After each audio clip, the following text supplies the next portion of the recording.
Hello everyone, स्वागत है आपका हमारे इस चैनल माय सुपर बाइट्स के स्टडी बाइट्स में। आज के इस वीडियो में बात करने वाले हैं हम आर के नारायण की कहानी अंडर द बनियन ट्री के बारे में। इससे पहले भी हमने इनकी स्टोरी गेट्समैन गिफ्ट को डिस्कस किया है। आज इनकी स्टोरी है under the banyan tree. Story शुरू करने से पहले इनका इंट्रो जानते हैं। आर के नारायण, इनका जन्म हुआ था मद्रास में 10 अक्टूबर 1906 को। इनकी मृत्यु हुई थी 13 मई 2001 को। इनका पूरा नाम है रायपुरम कृष्ण स्वामी अय्यर नारायण स्वामी। इनको इंग्लिश लैंग्वेज नॉवलिस्ट में one of the greatest novelist माना जाता है। और 3 इंग्लिश नॉवलिस्ट हैं जिनका नाम एक साथ बहुत सम्मान से लिया जाता है, मुल्कराज आनंद, राजा राव और आर के नारायण। आर के नारायण की जो स्टोरी है अंडर द बनियन ट्री, यह स्टोरी जो है आर के नारायण का एक कलेक्शन था under the banyan tree and other stories, जो 1985 में आया था, उसमें आई थी। और ओरिजिनली अपीयर्ड हुआ था उनकी एक और जो पहले वॉल्यूम आया था, an astrologer's day and other stories, उसमें भी यह आया था अर्लियर वॉल्यूम में। Under the banyan tree story यह नरेट की गई है by third person, unnamed narrator. अब कहानी को जानते हैं। कहानी है एक छोटे से विलेज की, जो सोमेल विलेज है, स्मॉलेस्ट विलेज है, जहां पर कम से कम अगर वहां की जनसंख्या मानी जाए तो 300 लोगों से ज्यादा नहीं होगी। उस छोटे से विलेज में एक नाम्बी, NAMBI, नाम्बी नाम का एक व्यक्ति रहता है, जो कि उसके पास रहने करने का कोई स्थान नहीं है, कोई जगह नहीं है।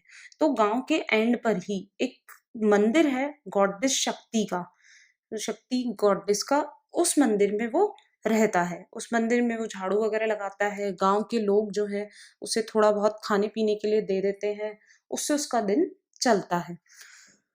अब नाबी जो है वो फ्राइडे के दिन पूरी पूजा करता है मंदिर की। मंदिर के जो लोग हैं मंदिर आते हैं तो आगे एज अ प्रीस्ट आकर के लोगों को लीड करता है फ्राइडे वाले दिन, और वो मंदिर में ही रहता करता है। नामी की एक विशेषता है कि वो अपना टाइम पास करता है कहानी सुना करके। He is a magical enchanter story teller. वो उसके अंदर एक कला है कि वो बहुत अच्छे से कहानियां सुना सकता है। तो वो अपनी इन कहानियों के माध्यम से ही लोगों को अपनी तरफ अट्रैक्ट करता है। एक दिन जब भी उसको कोई नई कहानी शुरू करनी होती है तो वो एक दिया जला करके उसको बनियन ट्री के आड़ में रख देता है। और जब शाम होती है तो उस दिए को जला देख करके गांव वाले जो है वो समझ जाते हैं कि आज नाम्बी नई कहानी शुरू करने वाला है। और सारे लोग वहां जाकर के इकट्ठे हो जाते हैं। और फिर ये जो है नाम्बी है, जब लोग इकट्ठे हो जाते हैं मून राइज टाइम पर, जब शाम को चांद निकल हो चुका होता है, उस समय जब लोग आ जाते हैं इसकी कहानी सुनने के लिए, तो बिल्कुल जोश के साथ में ये अंदर मंदिर में से निकलता है, बीच में आसन पे आकर के बैठता है अपनी जगह पर, और पूरे मेडिटेशन के एक्सप्रेशन के साथ में अपनी कहानी को शुरू करता है। नामी की एक विशेषता है कि वो कभी भी अपनी किसी कहानी को रिपीट नहीं करता। उसके जो कैरेक्टर्स हैं इवन वो भी कभी रिपीट नहीं होते। नामी अपनी कहानियों को माइथोलॉजिकल रखता है, जिससे कि लोग भी रिलेट करते हैं और उन्हें अच्छी लगती है। ऐसे करते करते नाभि को 1 साल निकल जाता है। वो अपनी कहानी को लोगों को सुनाता रहता है। वो अपनी कहानी को शुरू करने के लिए, कहानी को बनाने के लिए उसे एपिक स्टाइल में शुरू करता है और कई दिन कहानी को फिनिश करने में लेता है जब भी वो कोई एक नई कहानी शुरू करता है। और कम से कम 3 घंटे हर रात एक कहानी को सुनाने में लगाता है। उसकी एक एक डिटेल सेटिंग बताता है गांव वालों को, जिससे उन्हें कहानी सुनने में मजा आता है। उनके एक एक कैरेक्टर, एपिसोड के बारे में डिटेल में बताता है। उसकी विविड इमेजिनेशन जो है ऑडियंस को ये बिलीव करा देती है कि कहानी जैसे उनके सामने ही हो रही हो। अपनी आवाज का मॉड्यूलेशन बनाए रखता है, अपनी ऑडियंस को पूरे तरीके से वो बांध के रखता है, गांव वाले लोगों को। और जब भी कहानी खत्म होती है तो सब लोग, जितनी भी उसकी गांव वाले ऑडियंस इकट्ठे होते हैं कहानी सुनने के लिए, वो मंदिर में जाकर के गॉडेस को थैंक करते हैं अपने हाथ जोड़ करके। तो यह प्रोसेस कम से कम साल भर चलता है। अब जब 1 साल तक वो इसी तरीके से लोगों को कहानियां सुना रहा होता है, अब धीरे-धीरे उसकी हालत बिगड़ने लगती है। एक दिन होता है जब वापस से शाम के टाइम नाम्बी एक दिया जलाता है और वहाँ पर बनियन ट्री के उस पे रख देता है। गाँव वाले सुनते हैं और खुश हो जाते हैं और सोचते हैं कि अब आज हमें नई कहानी सुनने मिलेगी। सब वहाँ जाकर के इकट्ठे होते हैं, बैठते हैं। जैसे ही कहानी सुनना शुरू करते हैं और नाम्बी कहानी बताना, नरेट करना शुरू करता है, तो नाम्बी अपनी कहानी के बीच में ही अटक जाता है और वो अपनी कहानी भूल जाता है, वो कहानी को सुना नहीं पाता। तो वहाँ से गाँव वाले निकल जाते हैं। कुछ गाँव वाले उस बीच में ही छोड़ कर के चले जाते हैं।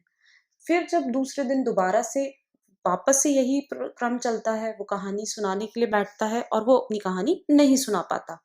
तो दूसरे दिन भी गाँव वाले उसे छोड़ कर के वहाँ से चले जाते हैं। नाम्बी बहुत उदास होता है, काफ़ी दिन तक वो कोई कहानी नहीं सुनाता। अब एक दिन लास्ट दोबारा से वो हिम्मत करता है और गाँव वालों के सामने एक-एक गाँव वाले को जाकर के इकट्ठा करता है और कहता है कि आज मैं एक ऐसी कहानी सुनाऊँगा जो बहुत इम्पोर्टेंट है, जो बहुत अच्छी कहानी है, तो तुम सब आना। और ऐसे करके वो सब गाँव वालों को इकट्ठा करता है। उसकी बात सुन कर के सारे गाँव वाले इकट्ठे भी हो जाते हैं और उसकी कहानी सुनने आते हैं।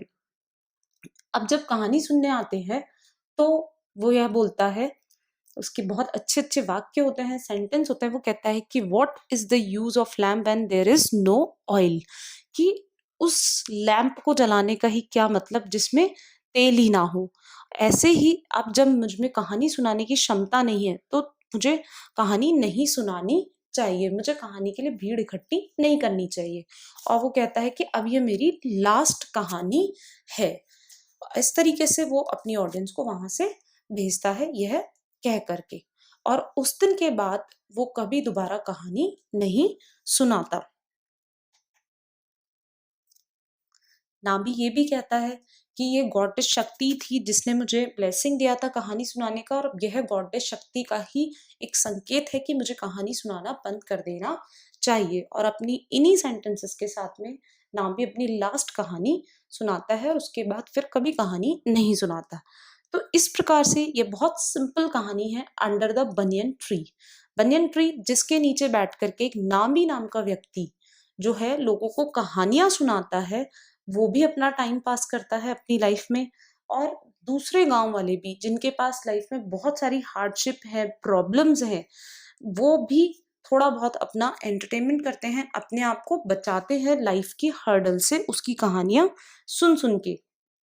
ये कहानी जो है, इसका थीम अगर हम बात करें तो इसका थीम हो सकता है आइसोलेशन के बारे में, कि सुमेल जो गांव है बिल्कुल आइसोलेटेड गांव है जहाँ पे मुश्किल से आबादी 300 लोगों की है।